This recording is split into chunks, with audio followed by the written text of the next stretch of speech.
ગુજરાતના ખેડૂતોના હિતમાં સરકારનો મહત્વનો નિર્ણય। કૃષિ પ્રધાન રાઘવજી પટેલની વિધાનસભા ગૃહમાં મોટી જાહેરાત।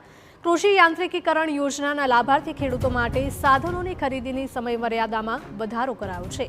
ખેડૂતોને નવા જીએસટી દરનો લાભ મળે તે માટે સરકારનો આ નિર્ણય છે। ટ્રેક્ટર સહિતના ખેત સાધનોની ખરીદી માટેની સમયમર્યાદા હવે લંબાવવામાં આવી છે। 22 સપ્ટેમ્બરથી થશે નવા જીએસટી દરનો અમલ।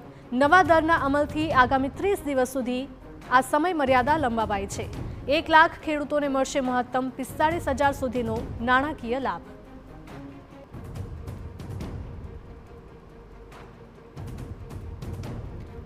તો સરકારે મહત્વની જાહેરાત કરી છે। ગુજરાતના ખેડૂતોના હિતમાં આ નિર્ણય લેવામાં આવ્યો છે।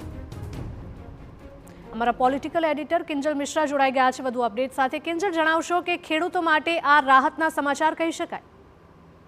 देखो जीएसटी में जे रीते राज्य केंद्र सरकार द्वारा निर्णय लेवामां आव्यो छे तेना लईने ताकीदना जे जाहेरात हती ते गृहमां राघवजी पटेल द्वारा पण करवामां आवी, केम के जे स्वाभाविक छे जीएसटीना घटाडाना कारणे तमाम जे अनेक जे साधनो छे ते तेनो तेमां जे घटाडो छे ते थवानो छे, तेनो जे सीधो फायदो छे ते खेडूतोने थशे।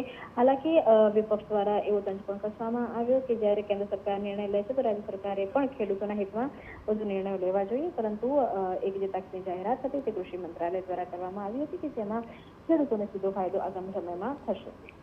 જી બિલકુલ કિંજલ, માહિતી બદલ આપનો આભાર। તો નવા દરના અમલથી આગામી 30 દિવસ સુધીની સમયમર્યાદા લંબાવવામાં આવે છે। 1 લાખ ખેડૂતોને મહત્તમ 45,000 સુધીનો નાણાકીય લાભ પણ મળશે।